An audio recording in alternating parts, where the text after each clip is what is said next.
Deus. Glória a Deus. Queridos irmãos, eu vos saúdo com a paz do Senhor Jesus.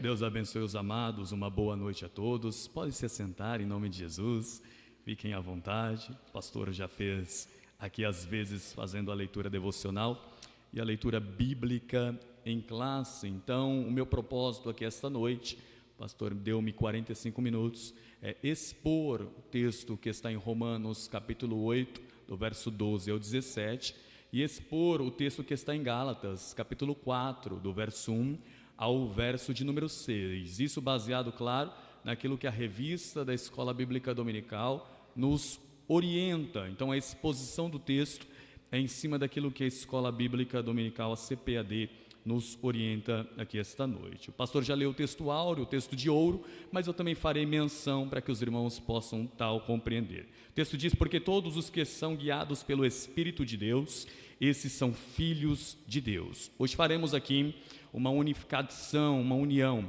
entre o Pai bendito, que é Deus, e o Espírito Santo bendito, que é Deus. Os dois comungam para que a obra da Trindade possa então se sobrevalecer. O Espírito Santo, irmãos, nos liberta da escravidão do pecado, confirma a nossa filiação em Cristo e nos conduz à herança eterna planejada pelo Pai. Então nós só temos o selo, a confiabilidade de que somos salvos, de que somos filhos de Deus, porque temos em nós, habitando em nós, o Espírito Santo da verdade. Os objetivos aqui do sermão esta noite é, primeiro, mostrar que o Espírito Santo nos liberta da escravidão do pecado e confirma nossa filiação em Cristo.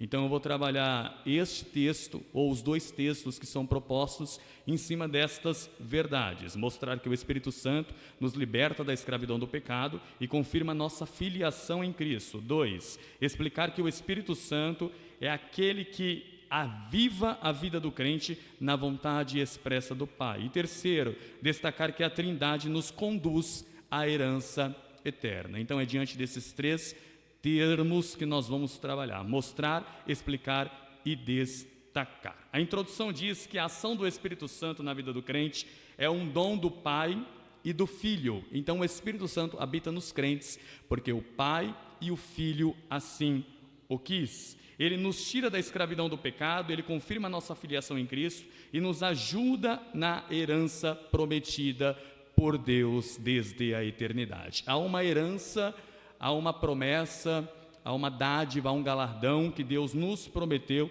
e esse galardão só pode ser garantido se nós estivermos em Cristo e habitando em nós estiver também o Espírito Santo da promessa. Essa obra, irmãos, da Trindade nos transforma por completo, fazendo de condenados a pessoas que têm plena comunhão com Deus, da carne à gloriosa vida eterna. Então destacaremos essas verdades aqui esta noite. A primeira coisa que se pergunta é: o que é filiação?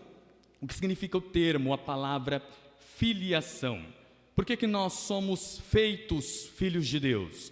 Porque já disse aos irmãos aqui, mormente, volto a repetir, o verdadeiro Filho de Deus chama-se Jesus Cristo de Nazaré, a segunda pessoa da Santíssima Trindade. Nós somos adotados, nós somos filhos adotados por Deus por meio de Cristo Jesus, o nosso Senhor. Então não podemos nos destacar como filhos de Deus ao ponto de nos elevarmos à pessoa bendita de Jesus Cristo. Mas quando nós estamos em Cristo, nos tornamos filhos de Deus, como Jesus Cristo é, e consequentemente a isso, nos tornamos então irmãos da pessoa bendita do Senhor Jesus. Talvez seja um pouco complexo entender esses paradigmas, mas se compreendermos, no fim de tudo somos filhos de Deus porque estamos em Cristo.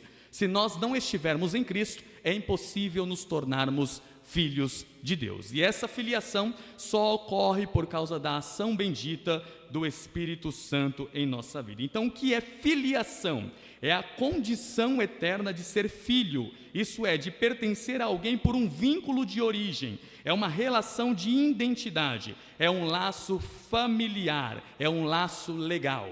Eu sou filho do senhor Paulo Ferino dos Santos, em carne e em sangue. O sangue que corre nas veias do Paulo corre na minha veia também. O sangue que corre na veia da minha mãe, Marinês Souza de Oliveira, é o sangue que corre em minhas veias. Portanto, legalmente eu sou filho do senhor Paulo e da dona Marinês. Assim também é com os crentes em Cristo Jesus. Somos filhos de Deus porque o sangue de Cristo está em nós. Porque o sangue de Cristo nos purificou de todo o nosso pecado. Porque o sangue de Cristo vertido na cruz do Calvário nos aproximou de Deus. Por isso nós podemos hoje dizer com alto e bom som: somos filhos de Deus, para a glória e o louvor do nome do Senhor. E aprenderemos aqui esta noite que, como filhos, vocês serão também participantes do quê? Da herança que Deus propôs a todos os seus filhos. Se somos filhos, somos herdeiros. Se somos herdeiros, temos herança. E se temos herança, podemos levantar a mão para o céu e glorificar ao santo nome de Jesus.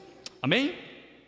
Primeiro, o Espírito Santo e as dádivas do Pai. Perceberemos então, irmãos, que a lição começa falando acerca disso, sobre o Espírito e as dádivas que o Pai tem. Primeira dádiva: nós éramos escravos, agora somos filhos. A Escritura, irmãos, revela que o salvo não pode viver sobre o domínio da escravidão.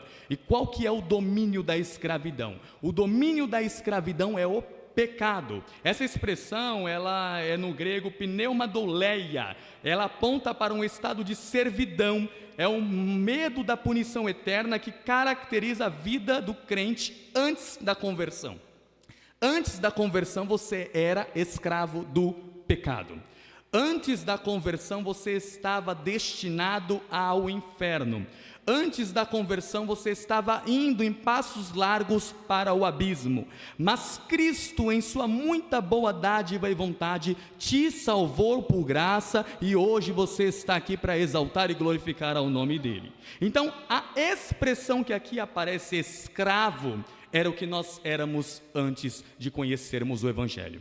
Era o que nós éramos por natureza, caídos em Adão, falhos e pecadores. Era o que nós éramos antes de olharmos para aquele que está pendurado no madeiro, aquele que está morrendo em nosso lugar. Quando nós olhamos para ele, aquele que está pendurado no madeiro, morrendo em nosso lugar, passamos de escravos para servos livres. Passamos de escravos para filhos do bom Pai. Vocês conseguem compreender o que Deus fez por mim e por você? Ele tirou você da escravidão do pecado e te fez filho para a glória e o louvor do nome dele. Você é filho de Deus porque você já não mais é servo do pecado. Por isso, pastor, que não há comungo entre um filho de Deus e o pecado.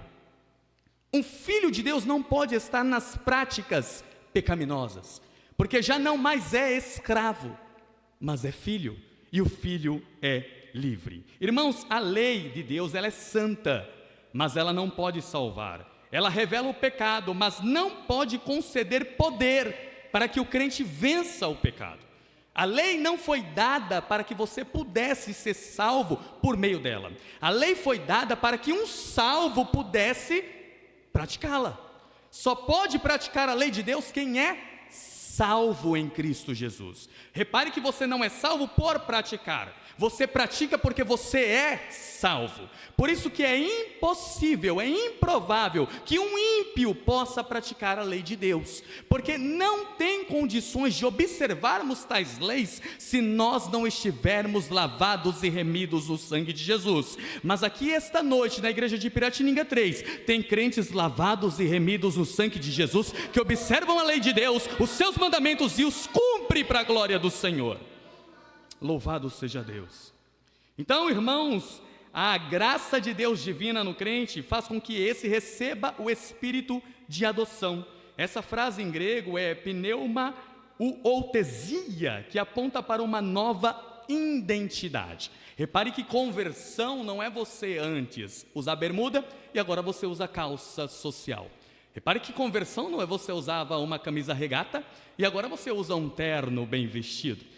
Claro que eu não sou contrário, irmãos, de maneira alguma aos bons usos e costumes. Acho prudente, muito necessário, porque se nós não fizéssemos assim, com certeza as coisas se debandariam para outros caminhos.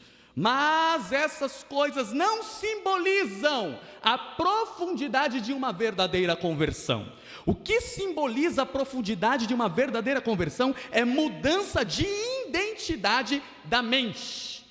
Um crente convertido, ele muda completamente a sua mentalidade. Aquele que pensava coisas terríveis, agora só pensa coisas boas. Aquele que imaginava coisas profanas e promíscuas, agora só sabe pensar coisas celestiais que levam ele mais próximo do seu Criador. Repare, irmãos, que conversão é mudança de mente. A palavra grega para isso é metanoia, é mudança completa. O que matava não mata mais, o que roubava não rouba mais, o que mentia não mente mais, o que fofocava não mais fofoca, o que falava mal não mais fala mal. Por quê? Porque a sua mente foi modificada. E por quem? Pela mão do seu poderoso Salvador. Temos aqui esta noite um Salvador que salva com todo o poder, e crentes que foram salvos por este Salvador. Aleluia. Irmãos, não somos mais escravos, mas somos filhos. Então eu quero fazer aqui um paralelo entre o espírito da escravidão e o espírito de adoção.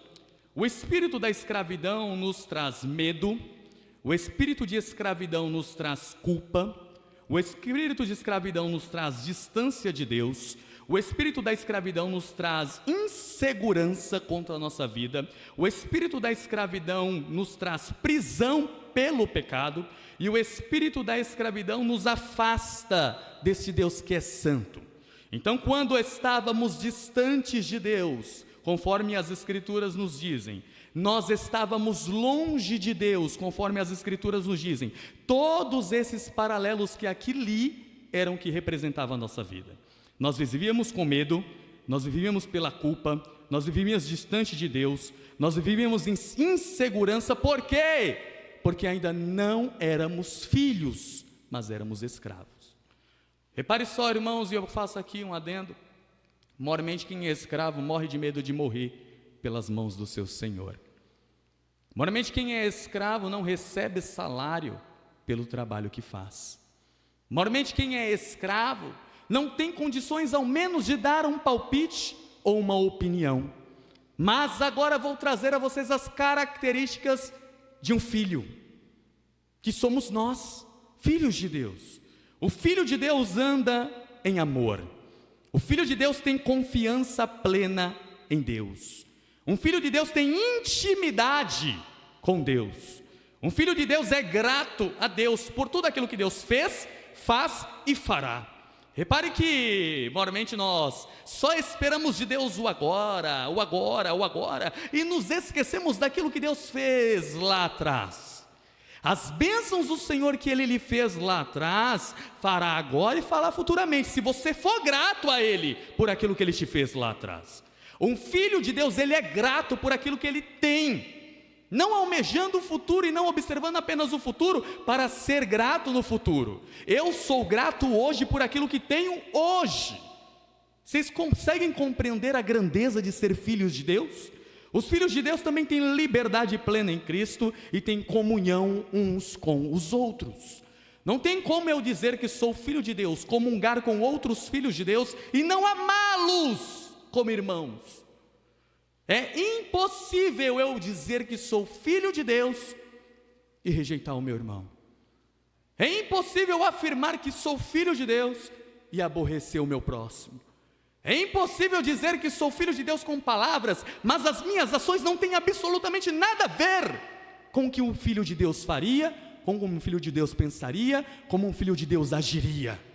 Repare que a cristandade e o cristianismo que nós professamos não é meritoriamente por palavras vazias e superficiais, mas é uma vida prática e autêntica na presença de Deus. Deus está mais interessado em quem você é do que naquilo que você faz, porque por incrível que pareça, às vezes fazemos muito, mas estamos bem distantes do Criador. Parecemos ser filhos, mas vivemos como escravos. E tem outros que vivem como escravos, que aparentam ser filhos. O Espírito Santo, irmãos, portanto, é o nosso credor, e nós somos os seus devedores. Romanos 8:12, vamos começar a exposição do texto, por gentileza. Abra a Bíblia de vocês em Romanos, capítulo de número 8, versículo de número 12. Romanos, capítulo de número 8 e o verso de número 12, que é o primeiro versículo que nós lemos aqui. Romanos, capítulo 8, verso 12 diz o seguinte: de maneira que, irmãos, somos devedores, não à carne, para viver segundo a carne. Repare que a nossa dívida não está para com a carne, para aquilo que nós produzimos, mas a nossa dívida é para com o Espírito Santo. Ele é o nosso credor e nós somos os seus devedores. Elton, como que funciona essa questão? Pense em um cartão de crédito. Você utiliza-se de um cartão de crédito com um dinheiro que não é seu. Você compra coisas com dinheiro que não lhe pertence, para que futuramente você possa pagar. O Espírito Santo faz este papel. Ele é o nosso credor e nós, consequentemente a isso, somos seus devedores. Não temos nenhuma dívida com a carne. As nossas dívidas não são para com os nossos pecados. Pelo contrário, Deus diz que dos nossos pecados já não se lembra mais. Quando você é justificado por Deus, a culpa do pecado vai-se. Um crente salvo, lavado e remido no sangue de Jesus não pode viver debaixo dos rudimentos da culpa do pecado. O pecado não tem mais domínio sobre vocês, porque quem habita em vocês é o Espírito Santo de Deus. Pastor, eu já vi pessoas pregarem que nós devemos alguma coisa ao diabo. O crente não deve nada para o diabo. Você não deve nada para o diabo. E quando eu peco, a sua dívida não é para com o diabo, a sua dívida é para com Deus. Somos devedores do Espírito Santo. Os seus desejos agora, irmãos, não são mais dominados pela sua carne. Os seus desejos agora são dominados pelo Deus Todo-Poderoso que te ama. Não precisamos fazer, irmãos, as vontades da carne. Hoje sim, depois que você é lavado e remido no sangue de Jesus, você pode dizer ao pecado: não, não, não vou tocar, não vou fazer, porque quem me controla é o Espírito Santo de Deus. Por isso, novamente eu repito, não combina crente que vive na prática do pecado. Porque o crente que vive na prática do pecado não está sendo dominado pelo Espírito, mas está sendo dominado pela carne. E se está sendo dominado pela carne, não nasceu de novo. Não nasceu de novo. Mas aqui tem crentes lavados, comprados, remidos pelo sangue de Jesus, que andam segundo o Espírito, não segundo a carne, e podem dizer não ao pecado. Você pode dizer não ao pecado? Comece a pensar em seu coração aqui essa noite. Somos devedores do Espírito Santo. Ele habita em nós, nos capacita a vivermos em novidade de vida. Ele é a fonte do poder que nos conduz à santidade. A santidade não é uma obra que o crente produz. A santidade é uma obra que o Espírito Santo produz na vida do crente para que agrade ao Deus Pai. Essa é a união na obra da salvação, na soteriologia, entre o Pai e o Espírito. O Pai faz e o Espírito Santo age na vida do crente, para que eles assim possam louvar e engrandecer ao nome do Senhor. A segunda perspectiva diz que nós éramos rebeldes e agora nós somos filhos obedientes. É a segunda parte da lição aí. Nós éramos rebeldes, mas agora somos obedientes. Antes da regeneração éramos espiritualmente rebeldes. Hoje somos filhos obedientes do Senhor. O Espírito opera na adoção, confiando a nós, no nosso interior, que somos filhos de Deus. Isso é uma declaração jurídica. Nós fomos adotados por um Deus, e esse Deus se chama Jeová. É uma norma jurídica. Quando você creu em Cristo, quando seu coração foi aberto para ouvir o Evangelho e acreditar nas boas novas do Evangelho, você passou de escravo para filho. E quando você passa de escravo para filho, você não é rebelde.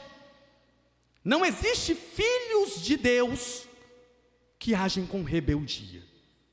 E rebeldia, irmãos, é rebelar-se contra o outro. Rebeldia é levantar-se contra outro. Nós passamos das trevas para a plenitude do Espírito. No outro tempo vivíamos em trevas espirituais. As trevas aqui simbolizam o pecado, a separação completa de Deus. A transição das trevas para a luz é um ato que só Deus pode realizar.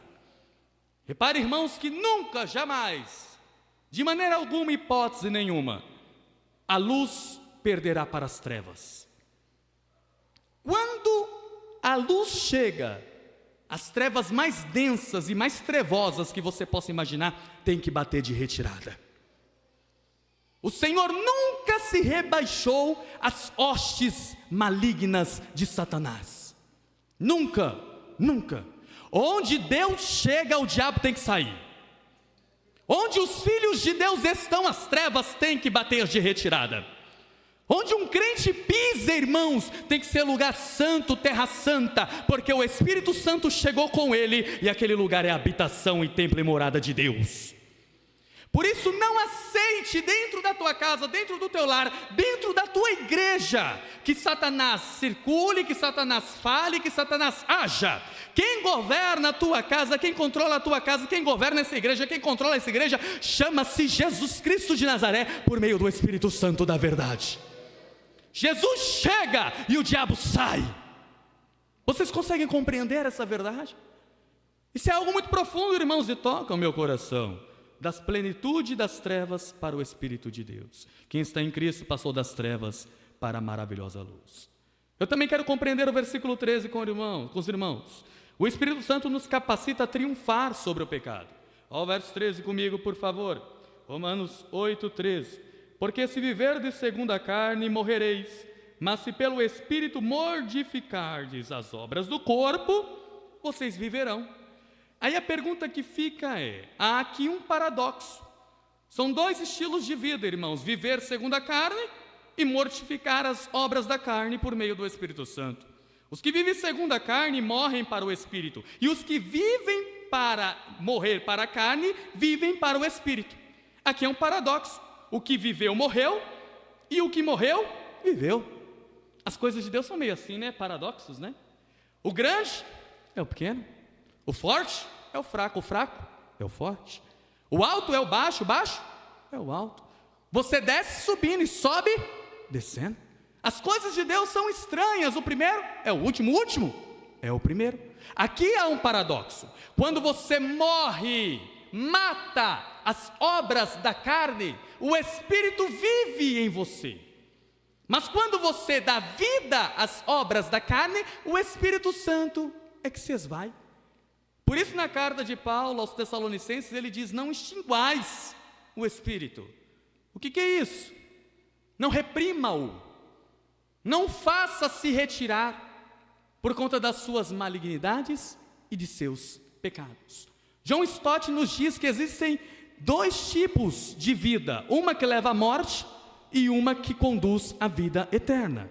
Então, diante disso, o que significa mortificação aqui no versículo de número 13? Mortificação, irmãos, não é masoquismo. Repita comigo: mortificação.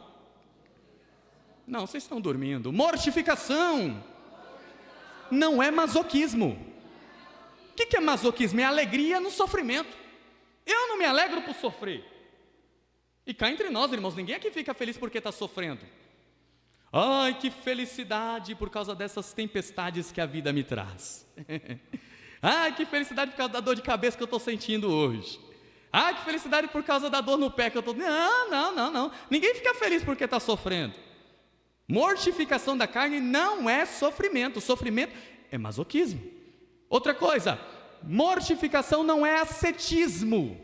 O que é ser asceta? É negar as necessidades naturais do corpo. O corpo físico tem necessidades naturais, como comer, como beber, como descansar. Até com relação às questões sexuais, o corpo anela questões sexuais.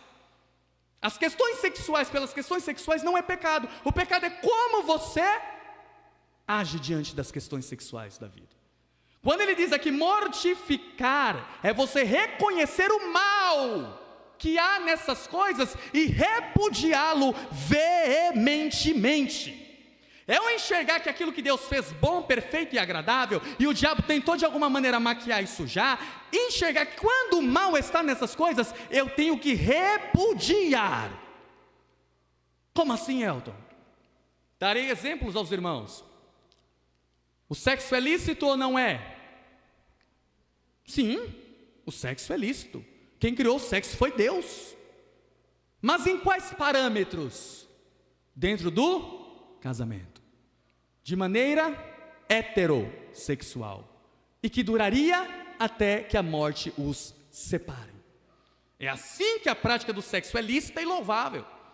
Aí o que o diabo fez? Foi lá e deturpou esta verdade. Não precisa mais ser dentro do casamento, pode ser fora.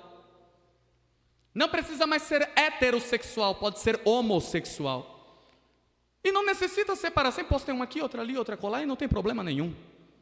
Aí o pecado vem e toma lugar daquilo que é santo. Então, irmãos, mortificar a carne é você bater de frente contra as malignidades de Satanás com aquilo que Deus fez perfeito, puro e bom. Vocês conseguem compreender? E eu estou falando aqui de questões sexuais, mas tem inúmeras outras questões que às vezes nós demonizamos, mas foi Deus quem fez. Coisas que Deus fez para nós, coisas que Deus projetou para as nossas vidas, mas o diabo de alguma maneira sujou aquilo e se tornou de alguma forma impuro. O que o diabo sujou é impuro, mas o que Deus fez é bom, perfeito e agradável, porque Deus não faz nada de ruim. 2. O Espírito Santo nos guia na vontade do Pai. Essa daqui é a segunda parte do texto. A gente vai adequar agora os versículos 14 e o verso de número 15. Primeiro, os filhos de Deus são guiados pelo Espírito Santo. Ó, versículo 14 comigo, por favor. Porque todos os que são guiados pelo Espírito de Deus, estes são filhos de Deus. É improvável e impossível ser filho de Deus sem ser guiado pelo Espírito de Deus. Paulo explica, irmãos, que a marca de um filho de Deus não é a filiação nominal, mas uma vida conduzida pelo Espírito.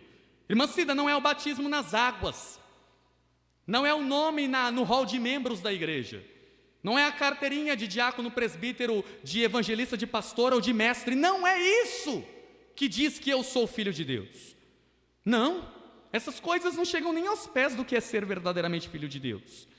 O verbo aqui, irmãos, é agontai, para simbolizar presente do passivo. Isso indica que os crentes são continuamente guiados e orientados por Deus. Eu sou filho de Deus na minha conversão, sou filho de Deus hoje e vou ser filho de Deus até o dia que eu morrer. Vocês conseguem compreender essas verdades? Não somos guiados pelas mãos dos homens, nem pelas mãos de Satanás, mas como filhos de Deus, somos guiados pelas mãos do Deus que criou os céus e a terra. Por isso não deixará vacilar o teu pé, não deixará vacilar o teu pé o Senhor. Ele te pega pela mão direita e caminha contigo esta caminhada.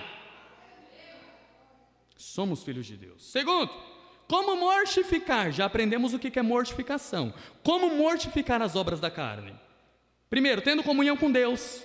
Segundo, reconhecendo e confessando os nossos pecados. Dificilmente hoje em dia vemos confessamentos de pecados, confissões de pecados. Pecamos, e não confessamos os pecados, mas precisamos fazê-lo. Terceiro, cortando ocasiões de ambiente de queda. Como assim, Elton? Se um ambiente te faz cair, sai dele. A Bíblia diz para você resistir ao diabo, mas fala para você fugir da imoralidade. Repare, se você está num ambiente que faz que você cair, sai fora. Se é uma roda de fofoca e você não consegue ficar calado e você quer falar, sai dali rapidamente, porque você não é forte o suficiente para aguentar aquela tentação. Se você não suporta ficar diante de uma tela de celular, distante de todas as pessoas, em oculto, sozinho, desligue-o, para que você não caia em pecado e em tentação. Vocês conseguem compreender? Cortar ocasiões e ambientes de queda, discipular o corpo e a mente. Extremamente necessário discipular o corpo e a mente. Não tenho nada para fazer. Quando você não tem nada para fazer, cabeça vazia é a oficina do diabo. Essa frase é verídica, é verdadeira. O que você vai fazer? Eu vou para a rua, eu vou caminhar, eu vou correr, eu vou fazer alguma coisa, eu vou me exercitar. Faça alguma coisa, mas fuja. Fuja. Porque você não é forte o bastante para conseguir aguentar. O que faz você cair, fuja. É assim que nós mortificamos a carne. O Espírito Santo, irmãos, age conforme o plano eterno do Pai. É o subtópico de número 3 do tópico de número 2. O subtópico de número 3 do tópico de número 2 vai falar sobre isso. Que o Espírito Santo age conforme o plano do Pai. Como isso funciona? O plano da redenção é uma obra da Trindade, irmãos. A redenção ela foi projetada não na cruz, no momento que Cristo morreu. A salvação dos homens, dos eleitos, dos escolhidos por Deus, foi projetada antes do mundo existir. Elton, isso para mim é muito complexo. Desde a eternidade, o Pai, o Filho e o Espírito Santo planejaram uma obra eterna de salvação? Sim!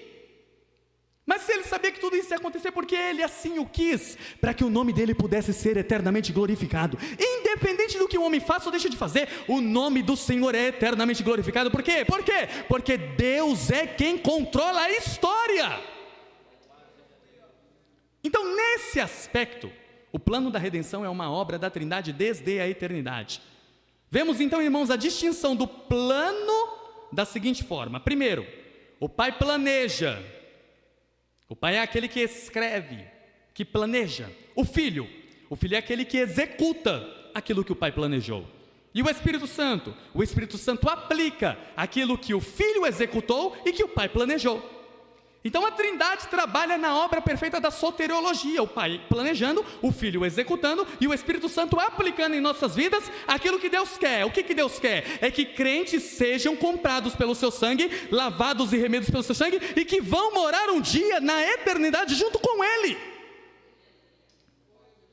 Antes de você nascer, Deus já tinha te escolhido. Antes de você fazer o bem e o mal, Deus já tinha te escolhido. Você é um escolhido de Deus e não tem obra do diabo que vai impedir a sua salvação. O Pai planejou a salvação desde a eternidade. Deus não improvisou. O plano é eterno. Efésios capítulo de número 1, versículo 4 e 5 diz exatamente isso. Antes das coisas todas acontecerem, Deus nos elegeu nele. Deus nos escolheu nele, para que fôssemos irrepreensíveis e salvos por meio da sua graça. A segunda carta de Timóteo, capítulo de número 1, versículo de número 9, diz isso também, que nós fomos escolhidos por Deus desde o ventre da nossa mãe. Você não é obra do acaso. Você não está aqui para cumprir uma agenda. Você está aqui porque você foi escolhido de Deus. Tem escolhido de Deus aqui essa noite. Abra a tua boca santa e glorifica a Deus por isso. Isso é melhor que carro, que casa, que faculdade, que qualquer coisa, que dinheiro. Se isso não toca a sua alma, não sei mais o que tocará. Você é escolhido de Deus. O Pai então planeja, o Filho executa. A salvação começa com o envio do Filho ao mundo. João capítulo de número 3, versículo 16 diz que Deus amou o mundo de tal forma que deu seu Filho unigênito, para que todo aquele que nele crê não pereça, mas tenha vida eterna. O versículo 17 nos diz que aquele que olha o Filho tem a vida eterna. Aquele que crê no Filho tem a vida eterna. Gálatas capítulo 4, que nós acabamos de ler, versículo 4 e versículo 5, vai falar exatamente disso, que o Filho executa a obra da salvação. E o Espírito Santo, o que ele faz? Ele aplica nos eleitos, fazendo o quê? Convencendo, regenerando, habitando, santificando, garantindo a salvação eterna. Por isso que não tem como o crente ser salvo hoje, amanhã já não está mais salvo, depois está salvo de novo, depois não está mais salvo. Não tem como isso acontecer e funcionar, irmão. Hoje eu estou salvo, amanhã eu pequei e já não estou salvo mais. Depois eu vou e glorifico a Deus na igreja de novo, estou salvo de novo. No outro dia pequei de novo, não estou mais salvo. Não! Sua salvação não é por causa daquilo que você faz ou deixou de fazer. A sua salvação é porque Jesus te escolheu desde a salvação do mundo. E o Espírito Santo aplica isso em nossos corações. Porque o Espírito de Deus testifica com o nosso Espírito que somos filhos de Deus. É por isso que eu sei que eu sou filho de Deus. E não é soberba, arrogância, presunção, não é orgulho, é uma certeza. Aquele que não tem certeza da sua salvação ainda não está salvo. O crente em Cristo tem que ter certeza da sua salvação. Amém, irmãos? 3. A Trindade, irmãos, nos conduz à herança eterna.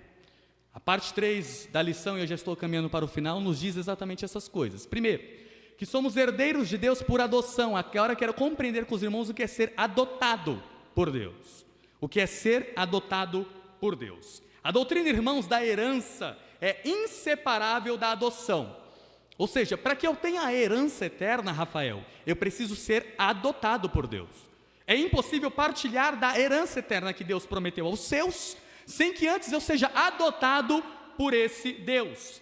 Paulo apresenta em Romanos 8,17, eu quero ler o versículo vocês, o termo herdeiro. Abra aí comigo, Romanos capítulo 8, versículo de número 17, por favor. Ele diz: e se nós somos filhos, somos logo herdeiros também, herdeiros de Deus e co-herdeiros com Cristo. Se é certo que com eles padecemos, para que também com eles sejamos glorificados. Qual que é a palavra aqui que aparece?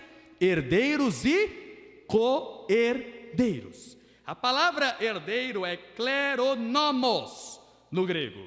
É aquele que tem direito legal aos bens que o pai dá. Essa herança não é meritória, mas é recebida por adoção graciosa. É uma obra da Trindade. De qual forma, Elton? Conforme está escrito em Efésios, capítulo de número 2. A Efésios, capítulo de número 2, nos testifica que não são pelas obras da lei, mas é por meio da fé em Cristo, pela graça de Deus. Pela graça sois salvos pela fé, não por causa das obras que vocês fazem, mas porque Deus quis salvar vocês. Vocês que estão aqui não participaram 1% da salvação de vocês. Nada. Nem o ato de levantar a mão e dizer eu aceito Jesus foi vindo propriamente de você. Nem isso. O Espírito Santo agiu em você para que você cresça em Cristo. O Espírito Santo lhe abriu o coração, como fez com Lídia, a vendedora de púrpura da cidade de Tiatira, lá em Atos 16. Quando o Espírito Santo lhe abre o coração, ouvindo a mensagem do Evangelho pregada pelo apóstolo Paulo, então ela creu em Cristo. Você só acredita em Cristo porque o Pai o levou até Cristo e o Espírito Santo abriu o seu coração. Por isso que não é meritória, é graça por graça e nada além de graça. Pela graça sois salvos, mediante a fé. Isso não vem de vocês, isso é dom de Deus. E por serem salvos, vocês têm direito à herança. Agora, o que é a herança que Paulo fala aqui? Somos herdeiros de Deus e co-herdeiros com Cristo, participantes da herança. Agora a pergunta que fica, o que é a herança? A herança é jatinho? A herança é casa boa? A herança é carro do ano? Vocês estão muito mudos, eu estou achando que é. Não. Absolutamente não. A herança que Deus propõe a nós é a presença de Deus eternamente em nossa vida. A herança que Deus propõe a nós é a vida eterna com Cristo. A herança que Deus propõe a nós é a glorificação do corpo. No dia que Ele bradar entre as nuvens dos céus, o seu corpo será transformado num corpo incorruptível, semelhante ao corpo de Cristo, e juntos subiremos para encontrar com o Senhor nos ares. É uma santidade perfeita. É um reino que tem recompensa. É um trabalho que será galardoado. Você não trabalha em vão para Cristo. Você não trabalha em vão no reino de Deus. O seu galardão está garantido no céu eterno de glória, e você receberá naquele dia. Em nome de Jesus eu creio dessa forma. Aleluia. Essas coisas me emocionam, irmãos. Essas coisas me deixam maravilhado. Somos co-herdeiros de Cristo. Como que funciona a questão de co-herdeiros de Cristo por meio da filiação? Como eu já falei para vocês, o filho certo e legítimo de Deus é Cristo Jesus.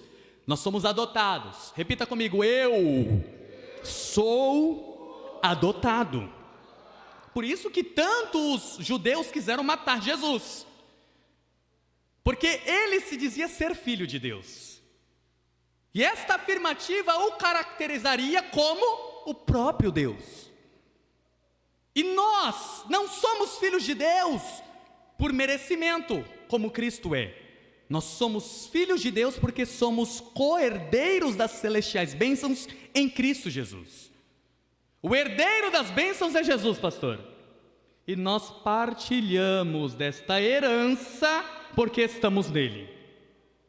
É impossível partilhar daquilo que Deus tem se você não estiver em Cristo Jesus. É o judeu que não acredita em Cristo, vai para o inferno. Mas eles não estão debaixo de outro rudimento, não, irmãos.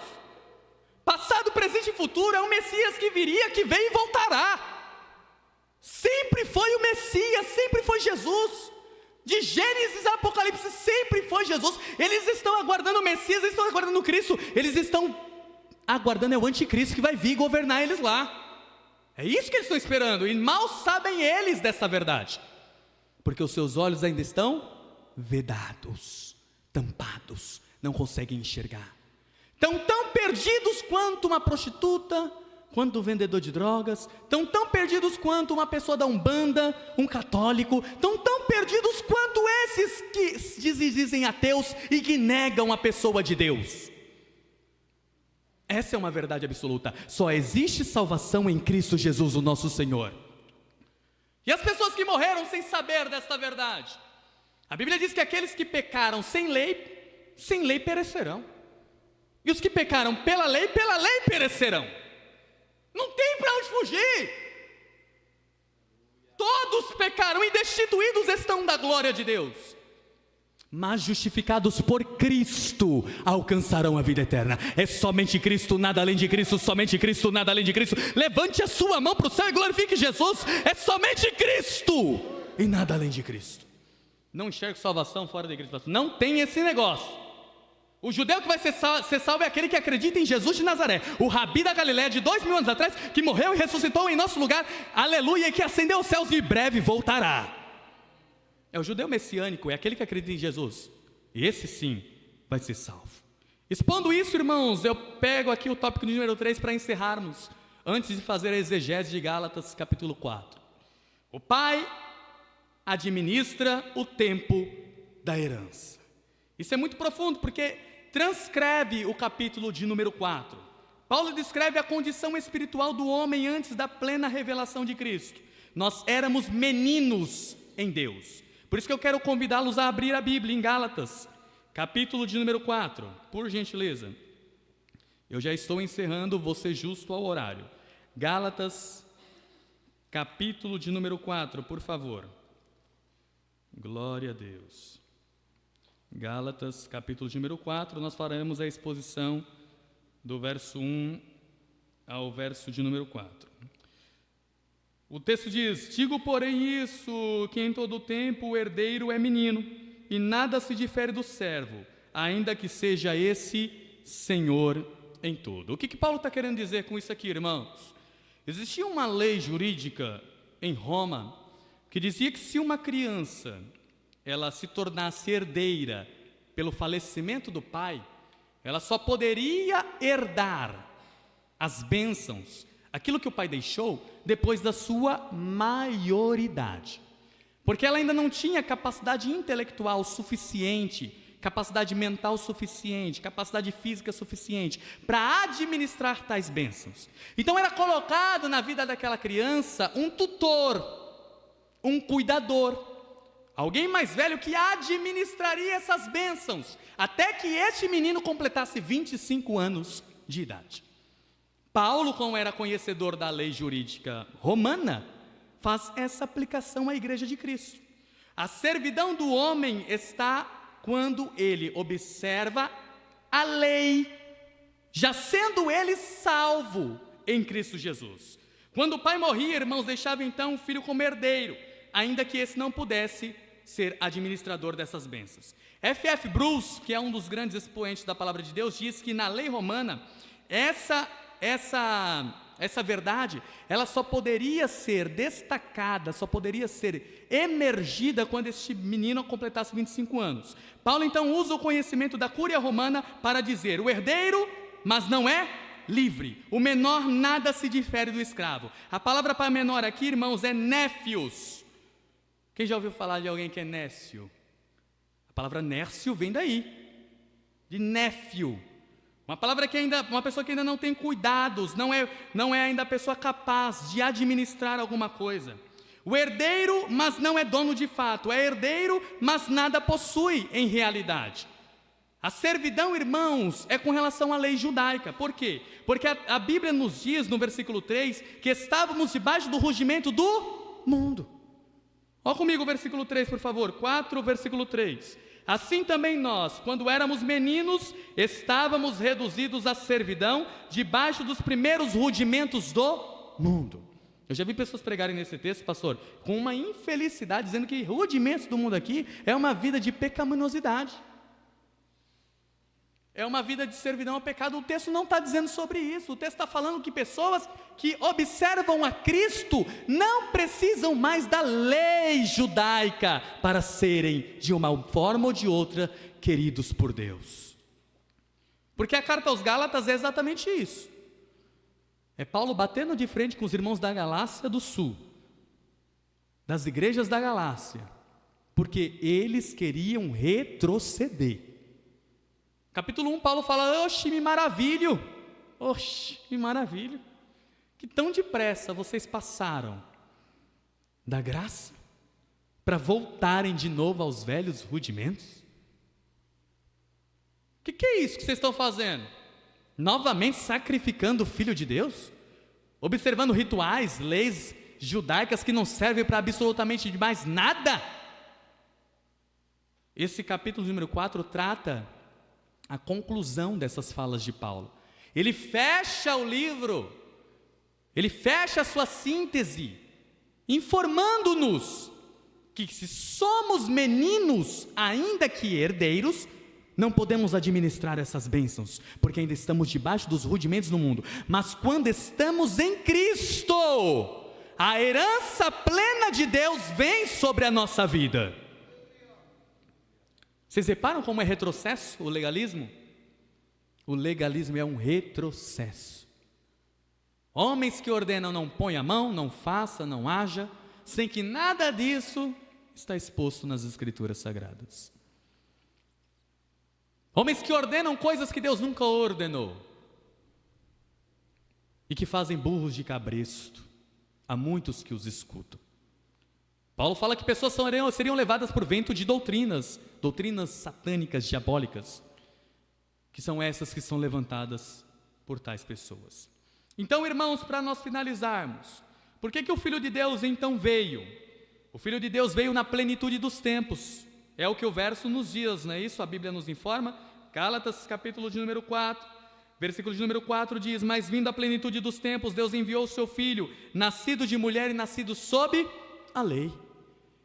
Na plenitude dos tempos, no tempo oportuno, no tempo certo, na primazia, no tempo exato. Por que é o tempo exato? Porque Deus designou aquele tempo para aquele exato instante, para aquilo que acontecesse. A língua, o idioma universal era o grego, para que o idioma grego pudesse levar o evangelho a todos os rincões do Império Romano. O Império Romano produzira 400 mil quilômetros de estradas pavimentadas, para que os pés dos evangelistas pudessem chegar em todos os lugares. A lei judaica, o judaísmo já estava fragmentado, fraco, superficial. Aí vem o verdadeiro judaísmo, que é o cristianismo, para novamente trazer a vontade de Deus para a vida das pessoas. Aí Deus enviou o seu Filho, nascido de mulher, nascido sob a lei, na plenitude dos tempos. Para quê? Para quê? Para quê? Para remir aqueles que estavam sob a lei. Cristo vence, Cristo cumpre a lei e redime aqueles que estavam debaixo dos rudimentos da lei. Cristo vem para adotar para si filhos que clamam o quê? Abba, Pai. Só pode dizer paizinho quem é íntimo. O Isaac me chama de paizinho, principalmente quando quer alguma coisa. Quando quer alguma coisa, paizinho para lá, paizinho para cá. Nós, pelo Espírito de Deus, adotados por Cristo Jesus, podemos dizer, Abba, Pai, Paizinho, eu te amo. Sem intimidade, diga Abba, Pai aqui esta noite. Diga Abba, Pai aqui esta noite. Chame o Senhor de paizinho. E qual que é a recompensa dos adotados para concluir?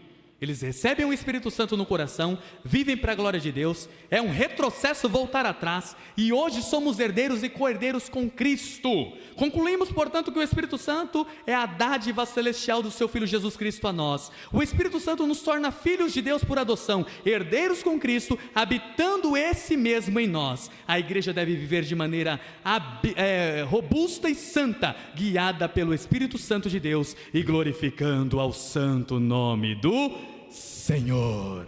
Amém, irmãos? Quem tem o Espírito Santo, dê um glória. Quem é adotado por Deus, dê um glória. Deus abençoe. O horário foi embora, por isso que eu corri demais.